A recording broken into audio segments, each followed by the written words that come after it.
ప్రభుత్వానికి సూచన చేస్తూ వెంటనే గవర్నమెంట్ ల్యాండ్ దీనిపైన పొజిషన్ తీసుకోండి అని చెప్పని విజ్ఞప్తి చేయటమైంది. అయినప్పటికీ కూడా దున్నపోతు మీద నీళ్లు పడ్డట్టుగా ఈ ప్రభుత్వం వ్యవహరిస్తూ ఇవాల్టికి కూడా ఈ ప్రభుత్వ భూమిలో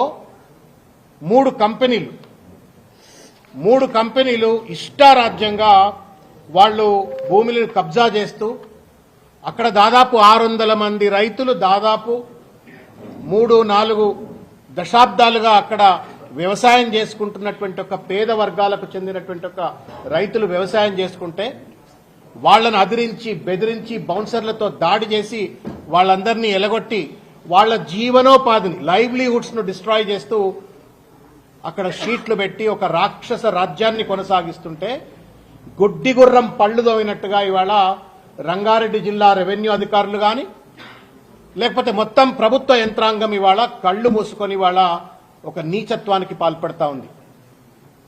కంచే చేను మేసింది అని చెప్పని వెనకటి సామెత ఉంటుంది. ఈ ఉదంతాన్ని గనక తెలంగాణ ప్రజలు గాని మీడియా మిత్రులు గాని లోతుగా గనక విశ్లేషించినట్టయితే ప్రభుత్వం ఎంత చిల్లరగా ఎంత నీచంగా రియల్ ఎస్టేట్ మాఫియాగా మారిపోయింది అని చెప్పని మీకు అర్థమవుతుంది. గుడ్ గవర్నెన్స్ ఇవ్వాల్సినటువంటి ఒక రేవంత్ రెడ్డి గారి ప్రభుత్వం రియల్ ఎస్టేట్ దందాలకు రియల్ ఎస్టేట్ మాఫియా ఎట్లా ఏర్పడ్డది అనటానికి ఈ నాదర్గుల్ సర్వే నెంబర్ 613 ఉదంతం అనేటువంటిది స్పష్టమవుతుంది. బాధ కలుగుతా ఉంది. ప్రజాపాలన అని చెప్పని ప్రజలతో ఓట్లేయించుకొని పారదర్శకమైన పాలన అని చెప్పని ప్రజలతో ఓట్లేయించుకొని గద్దెనెక్కినటువంటి ఒక రేవంత్ రెడ్డి గారి ప్రభుత్వం ఈ కాంగ్రెస్ ప్రభుత్వం ఇవాళ దురదృష్టవశాత్తు కేవలం రియల్ ఎస్టేట్ దందాల కోసం ప్రభుత్వ భూములను ప్రజల భూములను కబ్జాలు చేయడం కోసం మాత్రమే అధికారంలోకి వచ్చినాము అని చెప్పని ఇవాళ అందినంత దోచుకున్నట్టుగా ఇవాళ ఒక దోపిడీదారులుగా మారిపోయింది అనటానికి ఇది నిదర్శనం. సిగ్గు ఎగ్గు ఉన్నటువంటి వాళ్ళు కనీస రాజకీయ విజ్ఞత ఇంగితం ఉన్నటువంటి వాళ్ళు ఎవరు కూడా ఇంత చిల్లర తప్పులు చేయరు. You will be shocked and surprised. High court ఒక తీర్పు ఇవ్వలేదండి. సింగిల్ బెంచ్ నవీన్ రావు గారు తీర్పిచ్చినారు. ఇది ప్రభుత్వ భూమి 613లో ఉన్నటువంటి ఒక 377 ఎకరాల భూమి ప్రభుత్వ భూమి అని చెప్పని నవీన్ రావు గారు సింగిల్ బెంచ్ నుంచి జడ్జిమెంట్ ఇచ్చినారు. దాన్ని మళ్ళా అప్పీల్ చేసినారు, రిట్ అప్పీల్ చేసినారు. ఉజ్వల్ భుయాన్ గారు ఎవరైతే మన హైకోర్టు ఓపెనింగ్ వచ్చిండ్రో ఉజ్వల్ భుయాన్ గారు సుప్రీంకోర్టు నుండి ఆ ఉజ్వల్ భుయాన్ గారు చీఫ్ జస్టిస్ గా ఉన్నప్పుడు భాస్కర్ రెడ్డి గారు అనుకుంటా వాళ్ళిద్దరూ కలిసి డివిజన్ బెంచ్ నుంచి కూడా మళ్ళా తీర్పిచ్చినారు. ఏమని? ఈ భూమి ప్రభుత్వ భూమి అని చెప్పని. మెడకాయ మీద తలకాయ ఉన్నవాడు ఎవడైనా సరే రాజ్యాంగం మీద ప్రమాణం చేసి అధికారంలో కూర్చున్నవాడు ఎవడైనా సరే ఒకసారి అఖల్మంత్ ఇషారా కాఫీయే. ఇషారా కదా తీర్పు, సువర్ణాక్షరాలతో కోర్టులు రాసిన తీర్పులు. ఇంత పెద్ద ఎత్తున కోర్టులు తీర్పులు ఇచ్చిన తర్వాత కూడా ఆ భూమిని కాపాడుకోలేకుండా ఇవాళ మళ్ళా ప్రైవేట్ వాడు సుప్రీంకోర్టుకు పోయినాడు. సుప్రీంకోర్టుకు పోతే సుప్రీంకోర్టులో ప్రభుత్వ భూమి అని చెప్పని మేము కౌంటర్ దాఖలు చేసినామని చెప్పని చేతులు దులుపుకునేటువంటి ఒక ప్రయత్నం ఈ ప్రభుత్వం చేస్తా ఉంది. కౌంటర్ దాఖలు చేస్తే చేయొచ్చుగాక, కానీ తదనంతరం మ్యాటర్ కోర్టులో సబ్సిడైజ్ ఉన్నటువంటి ఒక ధర్మిలా ప్రైవేట్ వాడికి ఎంత గుండె ధైర్యం ఉంటే చెప్పని. ఒక ఇద్దరు వ్యక్తుల మధ్యన కోర్టులో కేసు పెండింగ్ ఉంటే ఇంకోడొచ్చి మన ఆ భూమిలోకి వచ్చి ఇల్లు కట్టుకొనిస్తామా అన్న? చెప్పు మీడియా మిత్రులు, కట్టుకొనిస్తామా? కట్టుకొనియం. ఎందుకు? మ్యాటర్ ఈ subsidise in the court, let court decide అని చెప్పని కోర్టు ఏం చెప్తుందో అని చెప్పని ఆగుతాం. ఎవడన్నట్లు వస్తే ఏం చేస్తాం?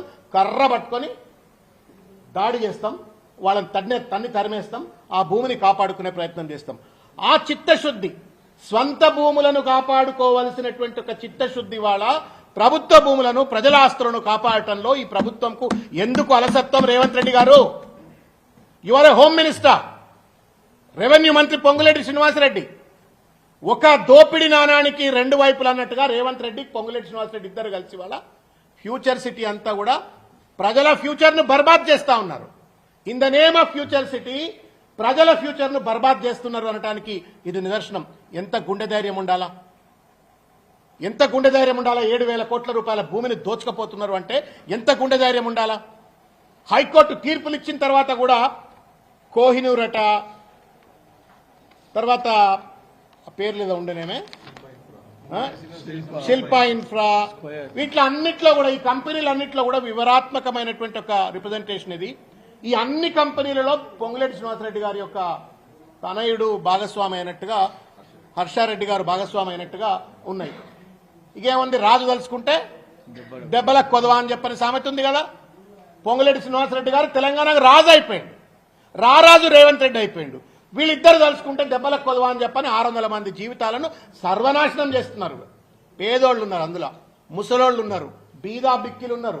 వాళ్లకే మీరు ల్యాండ్ ట్యాక్స్ కట్టుకునేటువంటి అధికారం ఇచ్చినారు, వాళ్లకే బోర్లు వేయించుకునేటువంటి అధికారం ఇచ్చినారు, వాళ్లకే మీరు కరెంటు కనెక్షన్లు ఇచ్చినారు.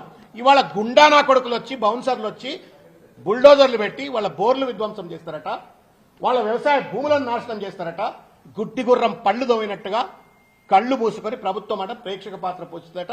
మేము ఇంతకుముందు మీరు విన్నారు కదా అన్న, మీరు విన్నారు కదా, ఏమంటా ఉండే అడిషనల్ కలెక్టర్, మా పని అయిపోయిందండి, మేము కోర్టుల్లో పీఓవీలో పెట్టినాం, మేము సుప్రీంకోర్టులో మేము కౌంటర్ దాఖలు చేసినాం ప్రభుత్వ భూమి అని చెప్పని, ఇంకా దేర్ ఎండ్స్ ద మ్యాటర్ అంటున్నాడు. ఆయన పని అక్కడనే అయిపోయింది అన్నట్టుగా మాట్లాడుతున్నాడు. కూతవేటు దూరంలో ఉంది నాదర్గుల్, కలెక్టర్ ఆఫీస్ పండుకుంటుందా మరేమన్నా? ఇదే ఇంకెవడైనా పేదోడు ప్రభుత్వ భూమిలోకి పోయి ఒకవేళ నిర్మాణం చేపట్టాలన్నా, లేకపోతే ఒక ఇంచు దాటి ఒకవేళ నాగలి దున్నించాలని ప్రయత్నం చేస్తే ఊకుంటుందా రెవెన్యూ డిపార్ట్మెంట్? ఊకుంటుందా పోలీస్ డిపార్ట్మెంట్? అంటే కేవలం పొంగులేటి శ్రీనివాసరెడ్డి అనేటువంటి ఒక వ్యక్తి యొక్క ప్రోద్బలంతో మంత్రిగా, రెవెన్యూ మంత్రిగా ఆయన యొక్క ఆధిపత్యాన్ని, అహంకారాన్ని మొత్తం కూడా రెవెన్యూ అధికారుల మీద జొప్పించి ఇవాళ రెవెన్యూ అధికారులు కూడా దీంతో కుమ్మక్కైపోయి ఇంత పెద్ద ఎత్త దాష్టికానికి పాల్పడతా ఉంటే కుమ్మక్కై ఉన్నారు. మేము ఒకటే హెచ్చరిక చేస్తా ఉన్నాం, whether it is collector R additional collector, MRO, RDO, అందరు ఎవరం ఎక్కడికి పోము. రేపు పొద్దుగాల మళ్ళా బీఆర్ఎస్ పార్టీ అధికారంలోకి వస్తుంది, వీళ్ళంతా మళ్ళీ రేపు పెద్ద పెద్ద పొజిషన్లో ఉంటారు, మంత్రులు అవుతారు, ఎవరిని వదిలిపెట్టాం. ఇవాళ చేరి తప్పులకు కేటీ రామారావు గారిని, హరీష్ రావు గారి పైన తప్పుడు కేసులు పెడుతున్నట్టు ప్రభుత్వం, ప్రభుత్వ పెద్దలు, అధికారులు ఇవాళ భూమి గుండ్రంగా ఉంటుంది, బూమరాంగ్ థియరీ అని ఉంటుంది, మీ దగ్గర కూడా వస్తుంది రేపు పొద్దుగాల. ఎవడెవడైతే ఈ ప్రజల భూములను లాక్కునే ప్రయత్నం చేస్తా ఉన్నారో వాళ్ళందరిపైన కూడా పెద్ద ఎత్తున చర్యలు ఉంటాయనే విషయాన్ని అధికారులు గుర్తుపెట్టుకోవాలా. వెంటనే పోండి, ఎవడైతే గుండా నా కొడుకులు సుప్రీంకోర్టులో కేసున్నప్పటికీ కూడా షీట్లు పెట్టినరో ఆ షీట్లన్నీ తొలగించండి.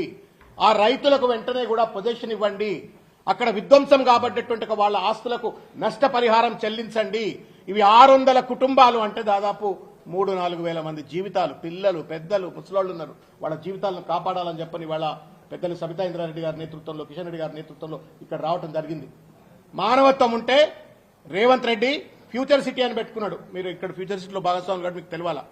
795 ఎకరాల square kilometres future city development authority, 795 square kilometers of land. If you convert that land into acres, 1,90,000 ఎకరాల భూమి దగ్గర. ఇవాళ ఈ 1,90,000 ఎకరాలను కబ్జా చేస్తూ ఎక్కడ పడితే అక్కడ ఇవాళ ఇన్సైడ్ ట్రేడింగ్ లెక్క అక్రమ కొనుగోళ్లు చేస్తూ, అదిరిస్తూ, బెదిరిస్తూ భూములు కబ్జా చేస్తూ, ఆఖరికి వాళ్ళ ప్రభుత్వ భూములను కూడా ఈ రకంగా ప్రైవేట్ వాళ్ళు కబ్జా చేస్తుంటే గుడ్డిగుర్రం పళ్ళు తవ్వుతున్నాడా రేవంత్ రెడ్డి గారు? You are the chairman for the future city development authority. ఒకవేళ పొంగులేటి శ్రీనివాసరెడ్డి నేను బీహార్కు సంచులు మోసినా, నేను కేరళకు సంచులు మోసినా కాబట్టి నేను భూములు కబ్జా చేస్తా అని చెప్పని ఆయన అనుకుంటే అనుకోవచ్చు గాక, కానీ నువ్వెట్లా మద్దతిస్తావు రేవంత్ రెడ్డి గారు? You are the chairman for the future city development authority. నీ కిందనే ఈ భూమంతా, నీ కిందనే ఈ రకంగా ఇంత పెద్ద ఎత్తున దోపిడీ జరుగుతూ ఉంటే ఎట్లా నువ్వు మౌనంగా ఉంటావు అని చెప్పని మేము అడుగుతా ఉన్నాం. ఈ విషయాన్ని ఇక్కడికి వదిలిపెట్టే సమస్య లేదు. అది ముఖ్యమంత్రి అయినా సరే, రెవెన్యూ మంత్రి అయినా సరే, లేకపోతే ఇంకా కలెక్టర్లు అయినా ఇంకెవరైనా సరే, అందరినీ కూడా తప్పనిసరిగా ప్రజా కోర్టులో నిలబెడతాం. నేను మీడియా వాళ్ళకి చెప్తున్నా, మేము చెప్పింది ఏదో ఇని రాసుకోకండి. ఈ రిప్రజెంటేషన్ కేర్ఫుల్ గా చదవండి, మీ కళ్ళల్లో రక్తం వస్తుంది. జర్నలిస్టులకు భూములు ఇవ్వడానికి భూములు లేవు, పేదోడికి ఇండ్లు కట్టడానికి భూములు పైసలు లేవు, ఓ 50 గజాలు 60 గజాలు పేదోడికి ఇవ్వడానికి భూములు లేవు. ప్రైవేట్ వాడు పెద్ద పెద్ద విల్లాలు ప్రాజెక్టులు కట్టడానికి మాత్రం ప్రభుత్వ భూమిని దోచుకుపోతారట. ఇది ప్రజల ప్రభుత్వమా లేకపోతే పెట్టుబడిదారుల ప్రభుత్వమా, దోపిడీదారుల ప్రభుత్వమా? సమాధానం చెప్పాలా. ఆయన హైడ్రా కమిషనర్ అమ్మగారు అడిగినారు, సబితమ్మ గారు అడిగినారు.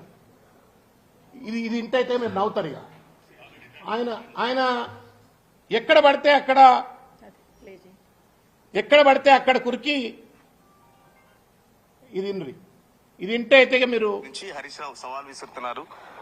హైడ్రా రంగనాథ్కి కనబడతలేదా అని చెప్పేసి ఏం చెప్తారు సార్ మరి? ఆల్రెడీ దాని మీద మేము ఎంక్వైరీ స్టార్ట్ చేశాము. సో ల్యాండ్కి సంబంధించింది ఆల్రెడీ చెప్పారు. ల్యాండ్కి సంబంధించి కలెక్టర్ గారు అది ఇది ప్రైవేట్ వాళ్ళకు ఉన్నదని చెప్పేసి చెప్పినారు. వాళ్ళ సంబంధించిన వాళ్ళు కూడా మీడియా ప్రెస్ మీట్ పెట్టి కూడా చెప్పినారు. సో ఎనీహౌ అది ఎంక్వైరీ జరుగుతున్నది. దాని ఎంక్వైరీ తర్వాత మేము డెఫినెట్గా యాక్ట్ చేస్తాం. ఏదైతే చెరువు ఏదైతే ఉన్నారో ఆ చెరువు ఒక దాదాపు 15 ఎకరాల చెరువు ఏదో దాంట్లో ఉన్నదని చెప్పి అన్నారు. 15 or 23 వాట్ ఎవర్ అది నోటిఫై అయిందని అంటున్నారు. వాళ్ళు కూడా వచ్చారు, ఆ రిప్రజెంటేటివ్స్ కూడా. వాళ్ళు వచ్చేసి వాళ్ళే మీరు మాకు చెప్పండి చెరువు ఎక్కడ ఉందో చెప్పండి, అదంతా మేము ఇమ్మీడియట్ గా దారి అంతా మొత్తం ఇచ్చేసి దాన్ని ఓపెన్ చేసేస్తామని మేము అన్నారు. మేము దానికి కూడా ఫీల్డ్ సర్వే పెట్టాము. Local irrigation, revenue, HYDRAA team అంతా కూడా వెళ్ళి ఆ చెరువు ఏదైతే వాళ్ళది ఉందో అంతా ఫ్రీ చేసేదానికి కూడా నెక్స్ట్ వీక్ ఫీల్డ్ సర్వే పెడుతున్నాం. విజిట్ చేస్తున్నారా ప్రత్యేకంగా దానికి సంబంధించి? నేను అవసరం లేదండి. ఇట్లా నేను అక్కడ పెద్ద కలుషితము అది అయింది లేదు. జస్ట్ ఇది ఎంక్రోచ్ అయిందని అంటున్నారు. అది మేము మా జిఏఎస్ దాంతో చెక్ చేస్తాము. దాని చుట్టూ ఫెన్సింగ్ అట్లాంటిది ఏమైనా ఉంటే కనుక వాళ్ళు కంపెనీ వాళ్ళు కూడా మేమే స్వచ్ఛందంగా తీసేస్తాము అని కూడా వాళ్ళు చెప్తున్నారు. అది మాకు లేక్ ఎక్కడ ఉందో అక్కడ చూపించండి అని అంటున్నారు. ఎందుకంటే ఇప్పుడు అది వాటర్ అది లేదని అంటున్నారు. బట్ ఓకే, వాటర్ కొంత ట్రేసెస్ ఉన్నట్టు కూడా మాకు చూసాము. ఏదైనా కానీ దాని మీద ఫీల్డ్ ఎంక్వైరీ చేసి ఖచ్చితంగా అది వాళ్ళు తీసేస్తామని వాళ్ళే స్వచ్ఛందంగా ముందుకు వస్తే ఫైన్, లేకపోతే కనుక మేమే తీసేస్తాం. అంతే సింపుల్. అది అదేం పెద్ద ఇప్పుడు చెప్తాను. ఇక్కడ కూడా ఈ హోటల్ దగ్గర కూడా అదే చెప్తున్నాం. వాళ్ళకి ముందు అవకాశం ఇస్తాం తీసేయడానికి. నేను అంటే చాలా మంది కోట్ల మంది ప్రజలకు సంబంధించిన అంశం అన్న ఇది. 7,000 కోట్ల రూపాయల ఆస్తులు, ప్రజల భవిష్యత్ తరాలకు ఉపయోగపడే చెరువులు అంటే మామూలు పేదవాడు చిన్న డీవియేషన్ ఉంటే ఎగిసెగిసి పడేటువంటి ఒక రంగనాథ్ గారు హైడ్రా అంత పెద్ద ఎత్తు చెరువులో వాడు కబ్జా చేస్తుంటే, 100 సంవత్సరాల కింద నుండి ఉన్న చెరువును కబ్జా చేస్తుంటే అదే ఉందండి చిన్న మ్యాటర్ అంటున్నాడు. ఈ కలెక్టర్ చెప్పిండు అని అంటున్నారు. రంగారెడ్డి జిల్లా కలెక్టర్ ఇది ప్రైవేట్ భూమి అని చెప్పిండ్రు అని అంటున్నారు. రంగారెడ్డి కలెక్టర్ కు ఎట్లా ఔచిత్యం ఉంటది అది ప్రైవేట్ భూమి అని రంగనాథ్ గారికి చెప్పడానికి? ఆయన చెప్తే రంగనాథ్ గారు ఇది ప్రైవేట్ భూమి కాబట్టి ఏం లిటిగేషన్ లేదని ఆయనే కనీస విచారణ చేసుకోకుండా ఎట్లా సర్టిఫికేట్ ఇస్తాడు? మీరు పోయినరా అని మీ బాధ్యత కలిగిన మీరు పెద్దలు, మీడియా పెద్దలు అడిగితే మేము పోవాల్సిన అవసరం లేదు, మా వాళ్ళు ఎవడో పోతాడు అని మామూలు ఆటకేమో పెద్ద పెద్ద డ్రెస్సులు వేసుకొని, క్రేన్లు పట్టుకొని, బుల్డోజర్లు పట్టుకొని బుల్డోజర్ రాజ్యం నడిపిస్తూ పేదోడిని ఇండ్లు కూల్చడానికి మాత్రం రంగనాథ్ గారు ముందుంటారట.